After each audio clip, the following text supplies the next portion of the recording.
Now resume. Heiltsuk Tribal Council. Chief Newman, can you give us a brief description of your background for the Commissioner? Yes, I am a hereditary chief. I hold two different titles. My father was Quadroot, and I hold the newly snitted houses of Quadroot people, and Chris Tuck from the Heiltsuk people. Can you describe for us when you started fishing? Well, I came out of residential school when I was 14 years old. And I was hired by a relative from Timbuktu to go fishing with him. I was a young boy. So I've been on a sailing boat since I was 14 years old. I've retired for the last 11 years from my boat. My son now runs my boat. They kicked me off. I guess they thought I was a bit too old. So. How many sons do you have? I have 3 sons. And do they all fish? 2 of them fish on the boat. They are all fishermen. They're all commercial fishermen, but 2 of them fish in my boat. Can you briefly describe for us your political involvement on behalf of Heiltsuk? Yeah, well, I was a member of the band council for a number of years. Then I served as the chief of the band for a number of years because I was involved in politics of the community for over 30 years. Were you also a participant with the Native Brotherhood of BC? Yes, I was a member of Native Brotherhood for many years. I served on the board for a good number of years. And then I was the president of the Native Brotherhood of BC for 11 years. And were you also involved in the Aboriginal Fisheries Commission? Yes, I was the coastal co-chair on Aboriginal Fisheries Commission. Did you have any involvement, any judicial experience? You know, I was the first Aboriginal person appointed as a magistrate in British Columbia. Okay, how long was that? Yeah, I served as a magistrate for 9 years. Thank you. I was also a member of the National Fisheries Committee for the Assembly of First Nations. Thank you. Can you describe for Mr. Commissioner where the Fraser River sockeye salmon passed through Heiltsuk territory? The Fraser River sockeye and all passing stock usually came in through the south end of Price Island, along the Price Island shore and into Millbank Sound, across the Seaforth Channel and to Cape Mark, down to Purple Bluff, Spider Island, Noodle Pass, Hackeye Pass, down through the outside of Calvert Island, and also went through Hackeye Pass and Noodle Pass into Fitzhugh Sound, and passed through quite a lot of our territory. Can you now speak about the cultural significance of the Fraser River sockeye salmon to the Heiltsuk? It has been pointed out they sort of intermingled with our local stock. You know, I think all passing stocks did that, and a lot of passing stock passed through Heiltsuk territory. The Bellacoola stocks passed through the Rivers and the stocks passed through the Fraser River stocks, all passed through there. Could you explain what the nature of the traditional knowledge is with respect to the passing stock? Well, our people knew when they were there, when they were passing through. And are there, for example, creation myths or celebrations regarding the salmon? Yes, there was a lot of celebrations in our family. We had what they call a barbecue dance that our people perform at the potlatches. And we also had what has been talked about there. I have twins. I have a set of twins in my family. Our son has a set of twins. And that's considered lucky. You're lucky to have that because you're always going to catch lots of salmon. And my twins are entitled to dance the salmon dance at any potlatch. Thank you. Is there also a traditional commercial aspect to marine resources for Heiltsuk? It's the Heiltsuk were ocean people. Our economy was based on resources of the sea. It always was. And Digs and Namu showed that we've been there for 10,000 years. And I think if they went a couple more feet, they'd find out we've been there for 20,000 years. But they found bones of salmon and different kinds of fish. Even the remains of blue tuna were included in that dig. But our people have always been ocean people. We didn't migrate from the interior. We were always ocean people. And as Rod pointed out, our reserves were made small because our economy was based on the resources of the sea. The Gladstone case was won on that basis. Because Fraser William Tonley recorded what they did in the old days, how they traded with other nations. Now, with the decline of the Powson stock, the salmon in particular, what sort of impacts have you observed on Heltzig? It had a very devastating impact on our community. You know, we now have the highest serious social problems that we never had before. We have a high unemployment rate, our fish line is closed down. It wiped out our trawling fleet, took away 75% of the earning power of our gillnet fleet. That started the decline of our gillnet fleet. Before that, we were independent people. We didn't depend on government handouts to do the things you wanted to do. We built our own houses. We didn't have what they called government houses at that time.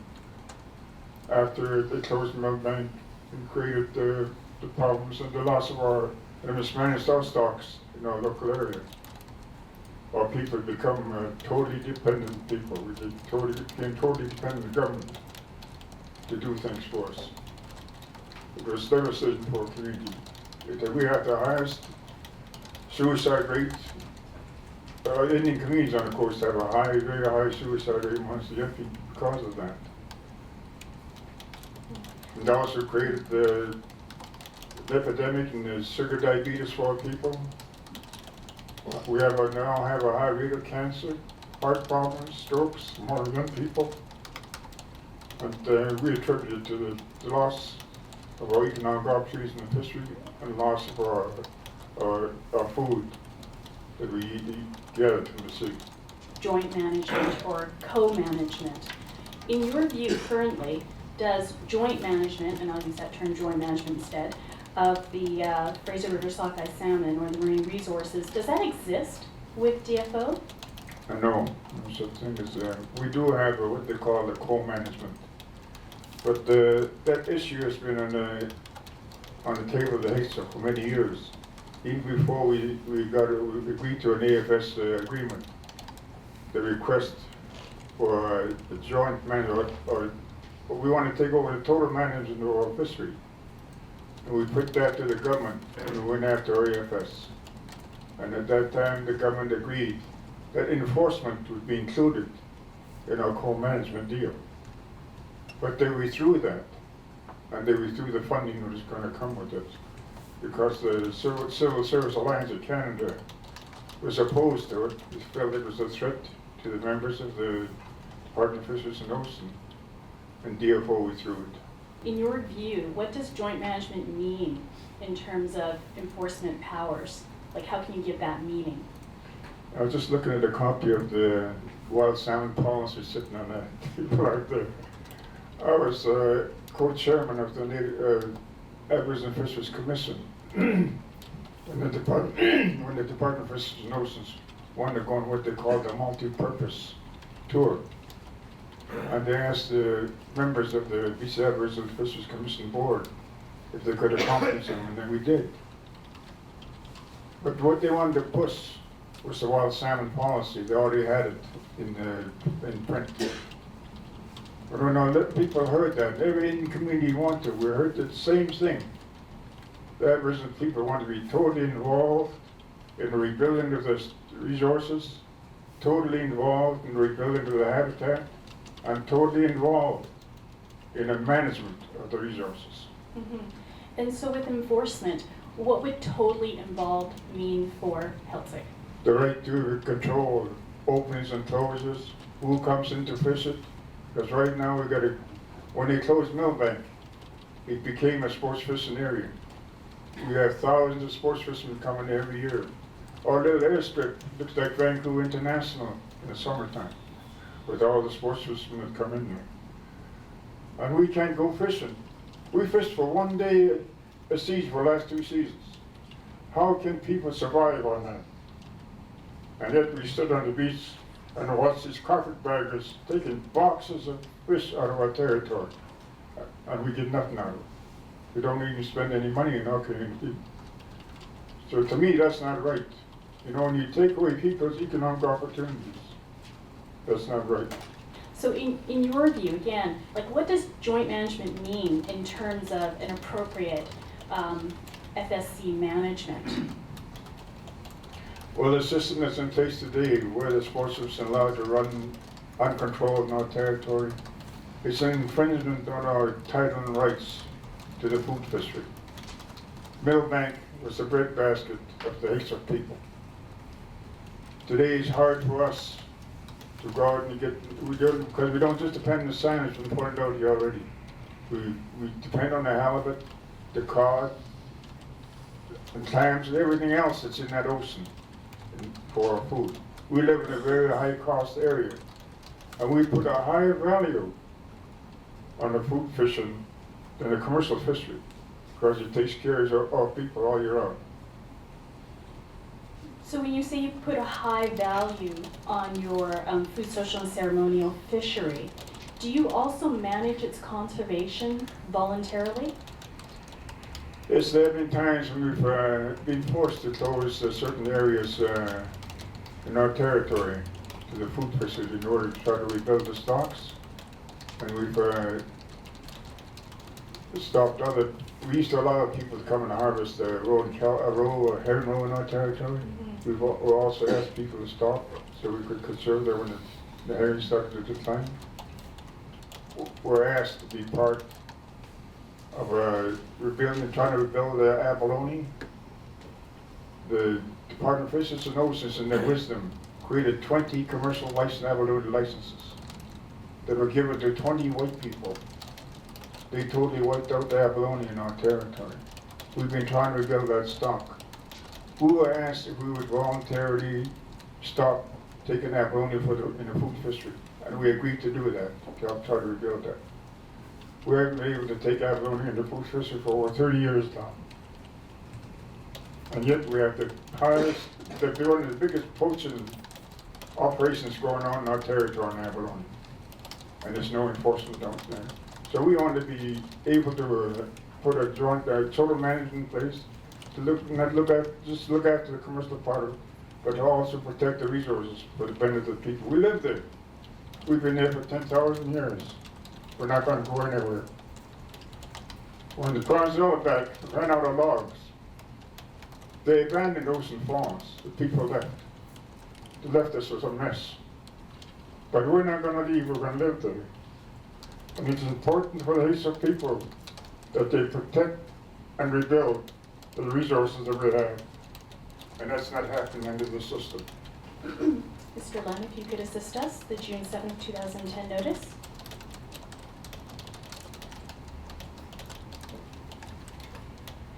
Chief Newman, if you could take a look at that and tell me whether you recognize it. Yes, I recognize. Can you explain to Mr. Commissioner what it is? It was a request from the Fraser River bands and some of the bands on the Lower Vancouver Island to a part of the Salish bands. If we could stop the food fishery on the early Stewart run was coming through our territory, and we agreed to do that. This was voluntary? That's right. In these AFC agreements is adequate for Heltzig? Yeah, I've looked at that agreement briefly, where I glanced through it the other day, and if I was asked to sign it, I would have signed it, because it seems to me the numbers are the right for the poundage and the population we have and the way we're increasing so fast. Doesn't seem to line up. And has Heltzig done a community needs study to ascertain the amount, the FSC allotment that would be appropriate? Yes, They have done a study to do that. And, I think that it's now part of a 15-year plan that it's been put in place. Okay, with the assistance of Mr. Lunn, if you can put up our next document. Newman, do you recognize this document? And if you do, can you please explain what it is? Yes, I've seen it. Yes, I've seen it. Chief Newman, can you explain what this document is? Yes, it's a study that was done to determine the needs for the food fishery needs for the Haitian people. I notice on page 3 indicates the amount required for a population of 2,180 people is 98,819. I believe it's pounds of sockeye. Do you believe this to be accurate? I guess it's close, but like I said, the numbers to me, I haven't done arithmetic on it, but to me, they look out of whack. You know, our nation is increasing fast, and the numbers there, they will take care of the needs of their people. Thank you.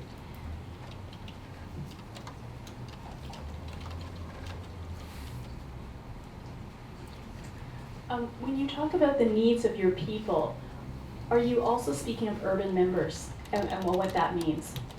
That's right. Any Haitian person has a title and right to the food fishery, and we want to make sure that they have the opportunity to enjoy their right. And to your knowledge, have there been any issues regarding obtaining fish through the food fishery right for urban members? Well, this year we tried with a big run of sockeye that went through our territory. We missed it. But because our sockeye goes through our territory, and like I said, I feel that we're entitled to a share of it. And we should be able to take it anywhere on the migratory route. But DFO would not allow us to get more sockeye for urban members in other people's territories. Okay. If Mr. Lund, you can assist us with the next document, may we mark as an next exhibit. Exhibit 303. Just before to mark Mr. Commissioner, there's a lot of very specific information in this document. If the document is being marked simply to the extent it informs or explains Chief Newman's testimony, I don't have an objection, but I'm not sure it's appropriate to mark it for the truth of everything contained in the document.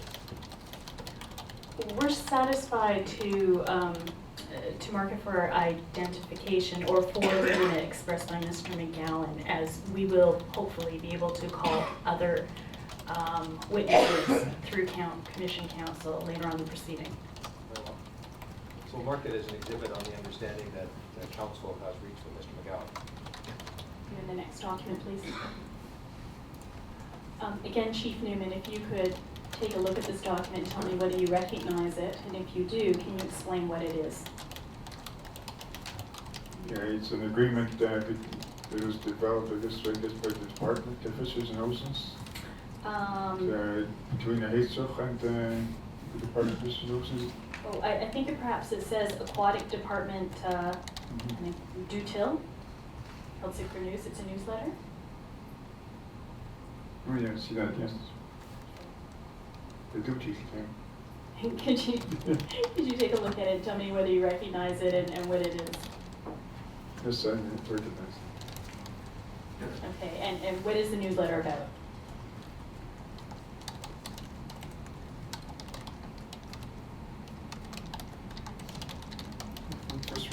Food fishery. Of the events over this summer? There's concerns from the urban people and why they didn't receive a share of the food fishery. Thank you. I'd like to mark that as an exhibit with the same limitations expressed by Commission Council. Are you aware of negotiations with DFO on the FSC allotment numbers in your AFC agreements? Not that I recall. We always got their notices with the numbers already written into it, and we always refused to sign those agreements because we didn't agree with the numbers. We didn't want anybody to put the numbers on. We wanted to put the numbers in them. Okay, and would they let you put the numbers in it? No. If you could, Mr. Lund, pull up the next document.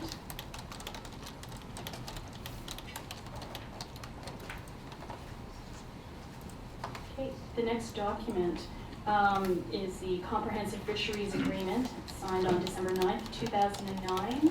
Do you recognize this? Yes, I do. Okay, I'm going to refer you to page 14.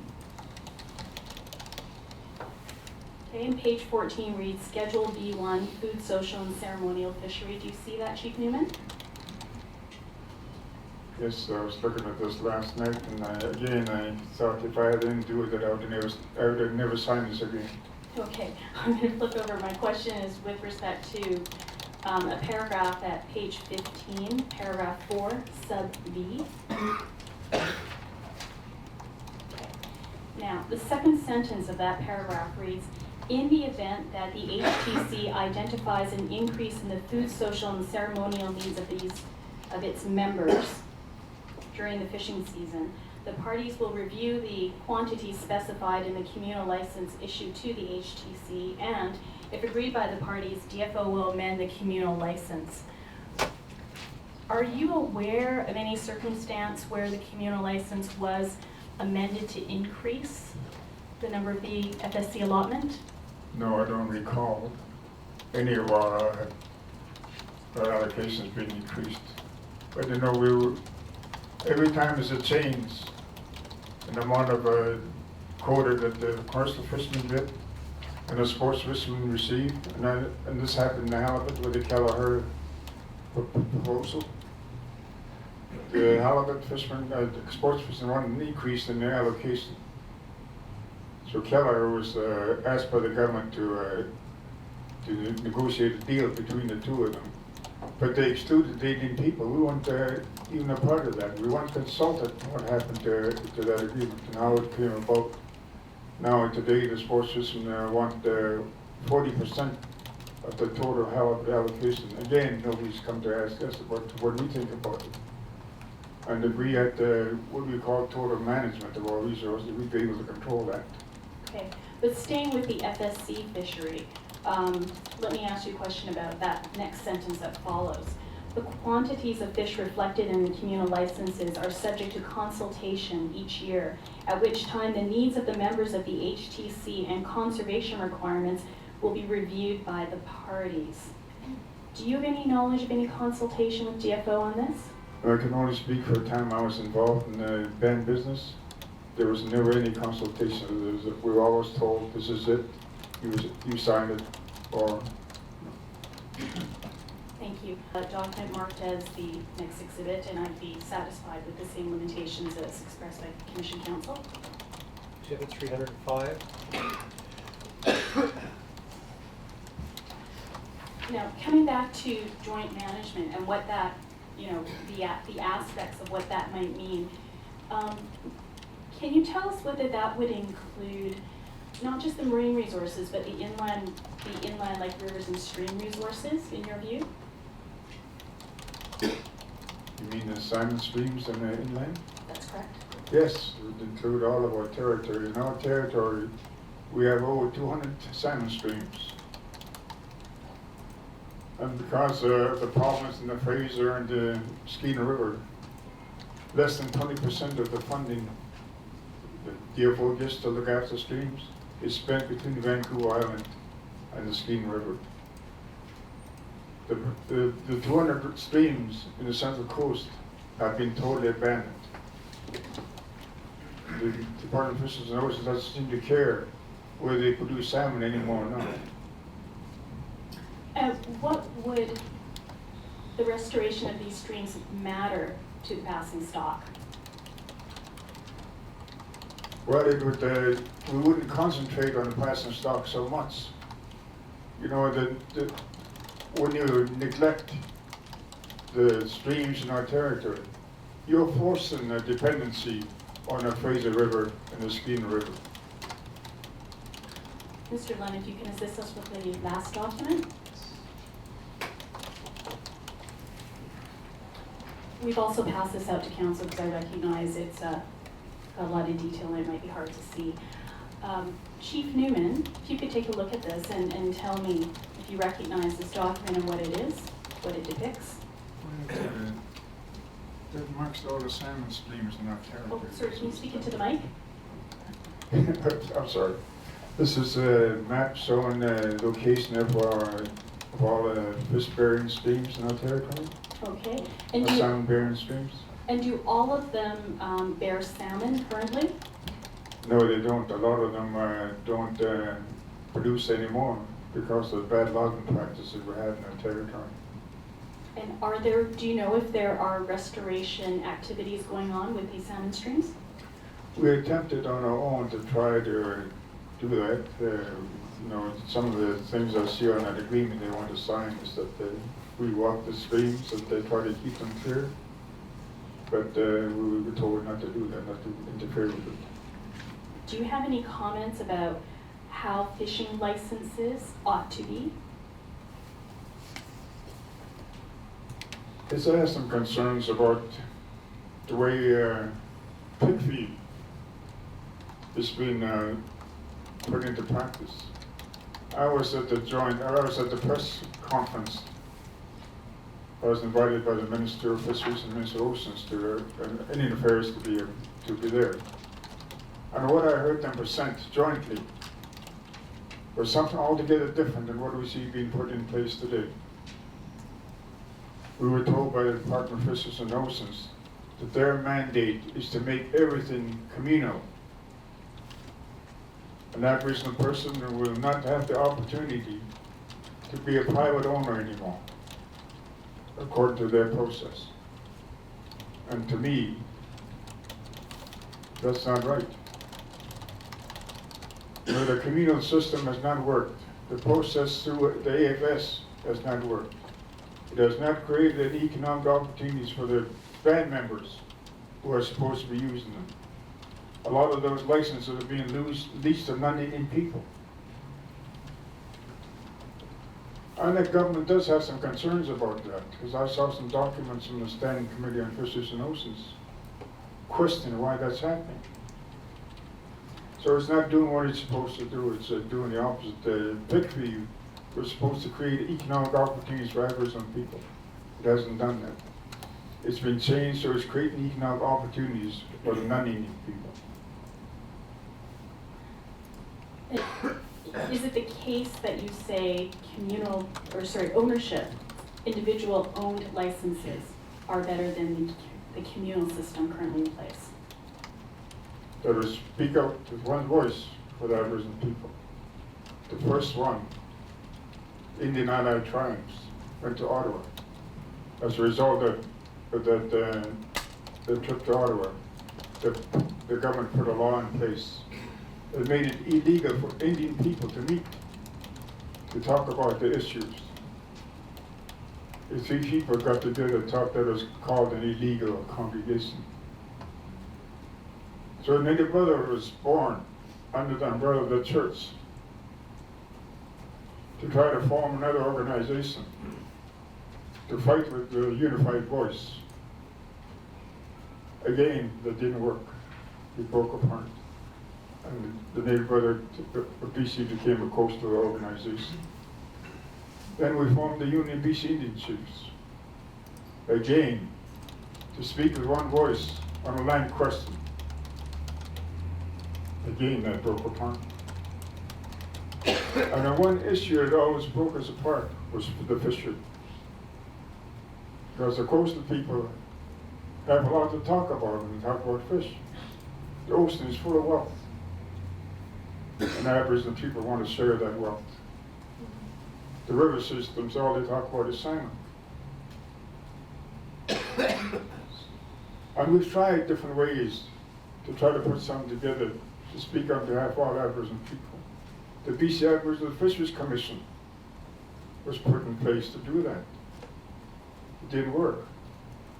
Now we got a new one that the government has put in, that decided to fund to try to do that. But again, I have my concerns whether it's going to work. And I was at the AGM in Prince Rupert a month ago, and some of the things I heard there. where it troubled me in ways. As I do believe that the coastal people need to come together to deal with their issues in a unified way. The interior people need to come together to deal with their issues in a unified way. Because right now, two of us are all split, we're divided. The government has a way of to split us, divide and conquer. They do that with funding. ARAM funding is one source of funding that they use to divide us. Many times their funding arrangements have been designed to create divisions among our people. It's the same in the interior. There's a big split on the Fraser River between the Fraser River bands. So we need to get together and deal with our issues together in a separate way, the coastal people and the interior people. And then they come together and deal with those issues that we have in common. Thank you, Mr. Commissioner and panel members. My name is Joe Gerlach. Gerlach is spelled G-E-R-E-L-U-K, and I represent the Métis Nation, British Columbia. My question be directed, of course, then to Mr. Dukeman. And Mr. Dukeman, we heard about your professional qualifications. I wonder if you'd be able to discuss your personal experiences as they relate to fisheries in BC for the commission. The purpose of today is to focus more on traditional knowledge and kind of worldview, and I'll try to do that. I am a professional biologist, fisheries biologist primarily. I've been working in the fisheries field since about 1972 in British Columbia. Part of the reason I became a fisheries biologist is because I was inseparable from the water when I was a young man, and I found that it was the way that I could stay out there on the water and on the land and not have to do a real job.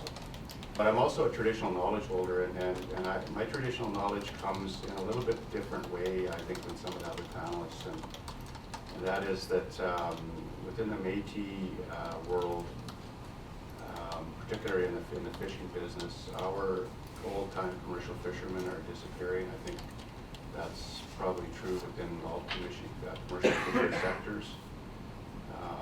And you know, it's the nature of the commercial fishery now that there just is not that many opportunities. A lot of those opportunities are corporate.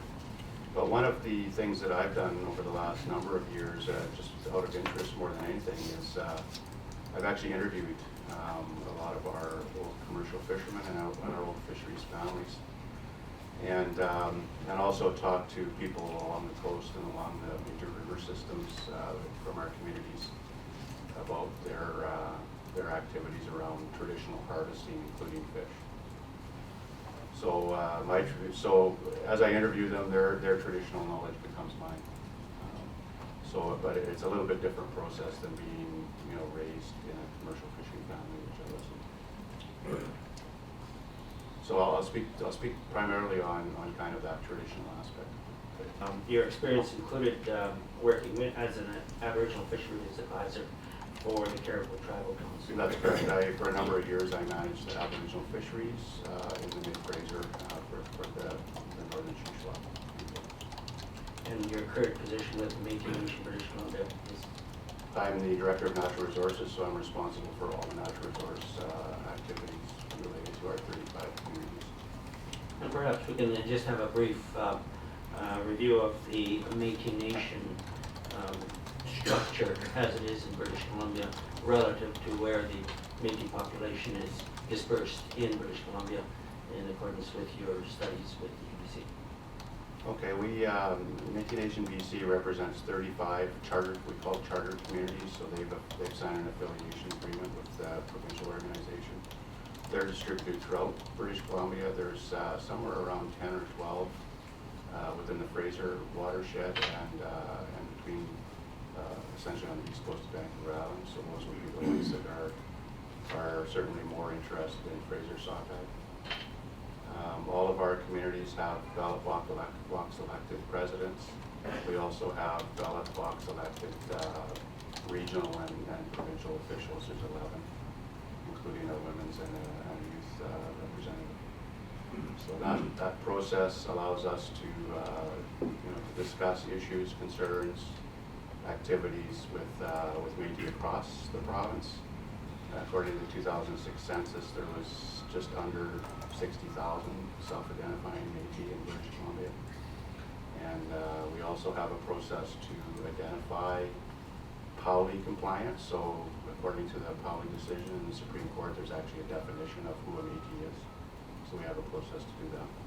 And would you say the Métis population is concerned with or spread out over the Fraser watershed?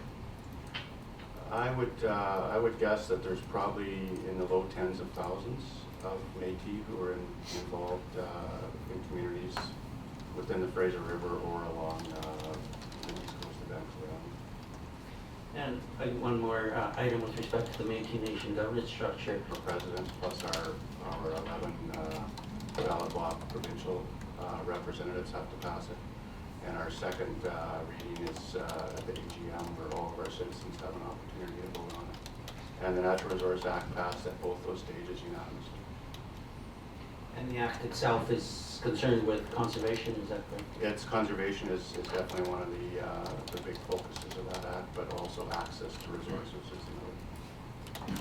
And does the act speak to the use of fishery or other wildlife resources for food, social, and ceremonial purposes? The act directs that is the only reason for that act.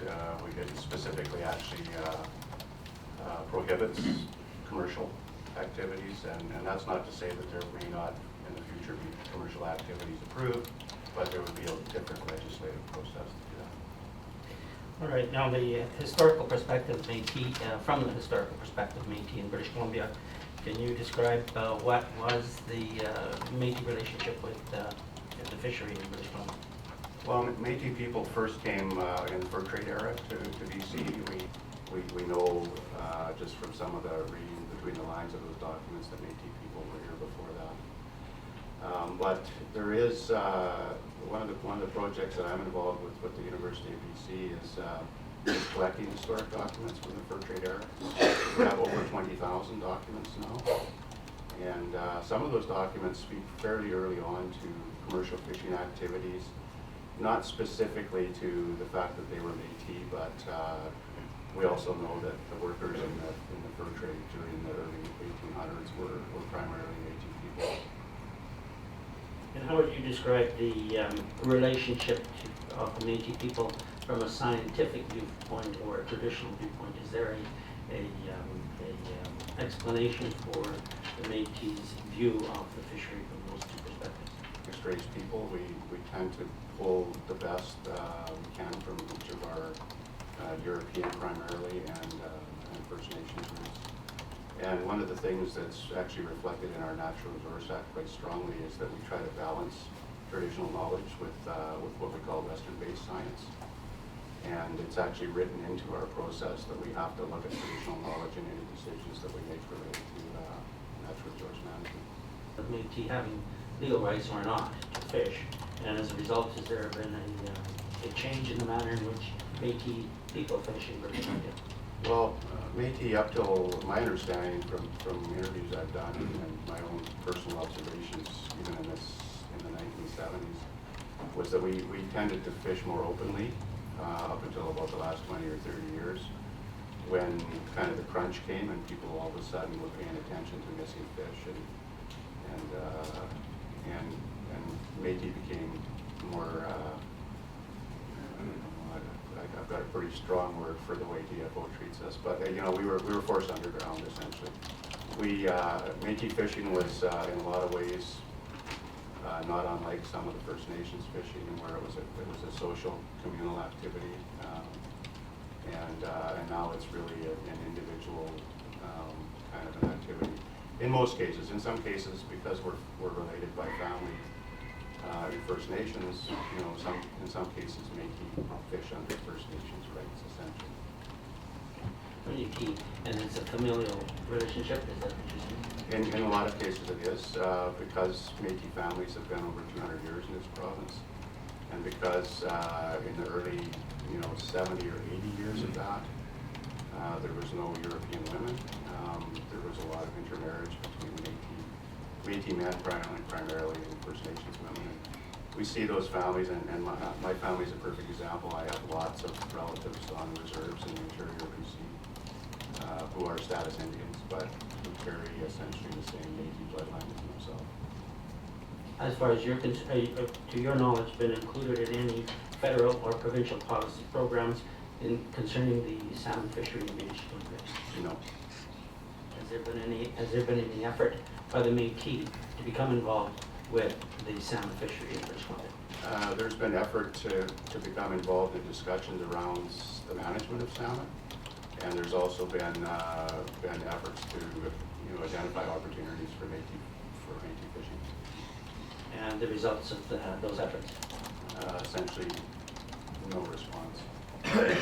We get responses, but it's go to court, prove you have rights, and we'll talk to you. Are you talking federal, I mixed them up, federal and provincial? Well, DFO. Yeah, DFO at this point is I'm speaking to. And then you've talked about traditional knowledge. What is your view about how the traditional knowledge from the Métis perspective should be used with respect to salmon fishing? Well, I think we've run the course of using science alone to develop management practices around managing these fish.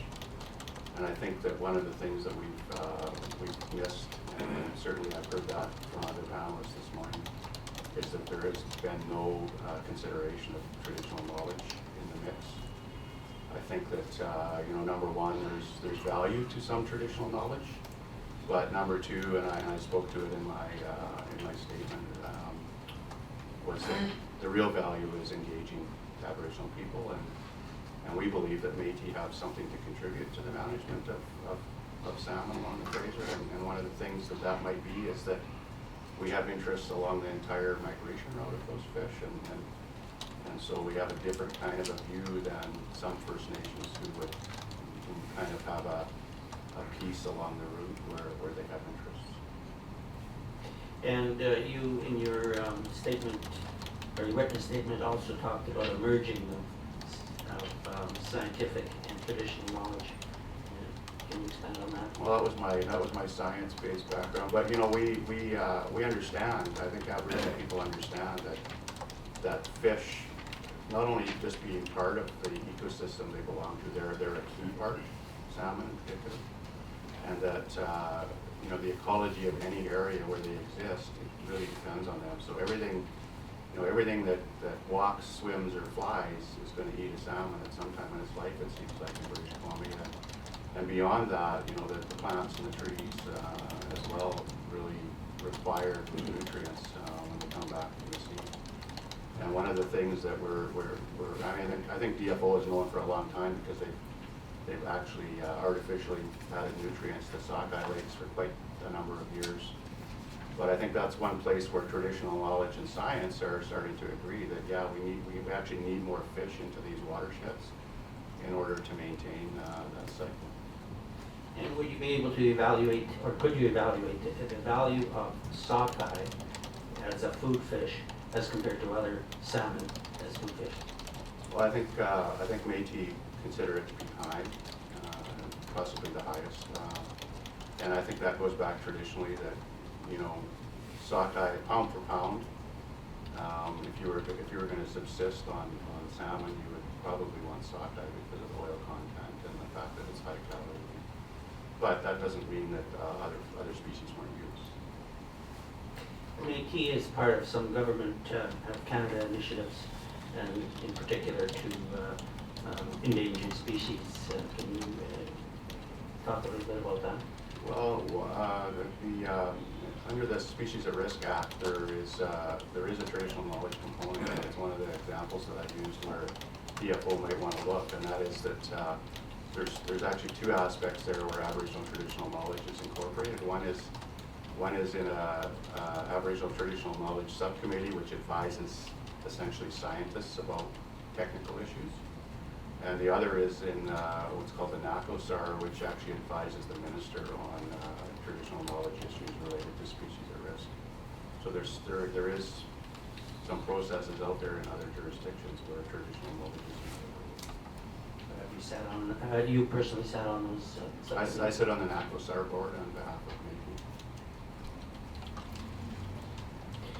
Now, with respect to your interactions with the Department of Fisheries and Oceans, we spoke about it briefly, but do you find a difference between the way the West Coast or the British Columbia Métis are treated with respect to West Coast fisheries as compared to other provincial or Métis organizations are treated with fisheries in other provinces?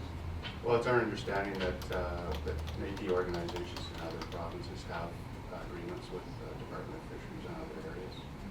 And it's one of the things that we've identified is that, you know, there's lots of places where we would like to work with DFO that are not related to catching fish. DFO, they're not consulting with the Métis with respect to harvest numbers, for instance. Well, I think DFO ignores the fact that we are harvesting. We're not sitting waiting for them to allow us to fish. A lot of it's off the radar. A lot of it is using other processes. But our own estimate, based on the 2006, we did a natural resource use survey. We had 1,600 respondents, and we applied that, you know, to the demographics from the 2006 census. We estimate somewhere around 100,000 sockeye from the Fraser would be a reasonable estimate of what the harvest is. But because DFO won't talk to us, they are missing a component of the Aboriginal fishery, which really puts, you know, creates a deficit in that data set for them. And you also speak about a holistic view that DFO should take in the approach to the salmon fishery in BC. Can you describe or expand on that? Well, I think, you know, there has to be some connectivity between management, you know, habitat protection, you know, water licensing, aquaculture, and right now it's a siloed approach, and I don't believe that in many cases different groups within the department talk. But the reality is that there's a multitude of reasons why we're in the situation we're in. We're not going to find, you know, the silver bullet why sockeye salmon have disappeared. You know, they've disappeared because there's a lot of pressures, you know, from habitat, from water use, from aquaculture, from fisheries. And, you know, we have to really look at the big picture and try to figure out where, you know, what are the big contributors first, and how do we deal with them? But also, what are the smaller contributors to the reason why we can't recover these stocks? And has there been any investigation by the Métis Nation with respect to the reason for the sockeye or the decline in sockeye over the last few decades? Well, I mean, I think we have some ideas, but, you know, really it's just management issues. It's, you know, I guess there's a bigger concern about what global warming is doing to these stocks, and if in fact it is one of the bigger contributors, then we may have some difficulty in recovering those fish. But, you know, sockeye salmon have proven to be fairly resilient. I mean, the horsefly sockeye run after the gold rush was down to 500 in the peak year, and it's come back to, you know, a few billions in the peak year in some years now. So I mean, they can recover, but they need the habitat, they need the water quality, they need which includes no pollution. And DFO has to really look at, you know, for instance, we have a process right now where there's a major pipeline talking about crossing upper Fraser River watersheds, a huge major pipeline, and there doesn't seem to be any process in place to actually say, well, you know, the Fraser sockeye are so important. There's certain things that we're not going to allow to happen within the watershed because of the risks to their, you know, future. And so I think, you know, in one case, habitat protection in DFO is going to be involved in evaluating that pipeline. But are they really talking to anybody else in DFO about what that might do to impact the future of that stock? Hearing is now adjourned until 2 p.m.